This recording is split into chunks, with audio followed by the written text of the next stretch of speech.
I don't call it St. Patrick's Day, I call it St. Patrick's Month. Happy St. Patrick's Day.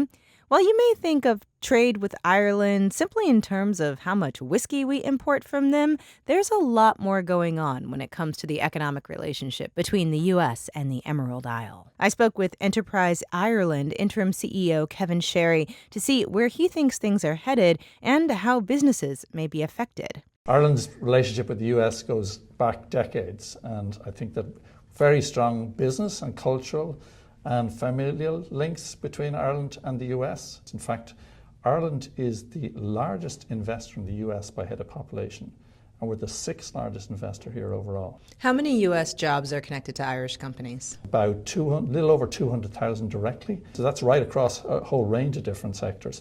So Irish companies employ people in every state in the US. What are some of the biggest exports from Ireland to the United States and in the reverse? Well, actually, technology is a big play here, and one of the interesting things people may not be aware, it's an Irish company that's actually the largest customer for Boeing 737s globally, and that's a company called Ryanair. But their most recent order with Boeing was for $40 billion. But another good example is Kerry. They're actually one of the world-leading food ingredients company, and they employ over 6,000 people here in the US and have 70 plants around the States. Construction, very important. Actually, one of the companies that is with us here this week has just done a deal with the largest steel producer here in the US. There has been so much inconsistency in the trade policy from the first Trump administration to the Biden administration to these new rounds of tariffs.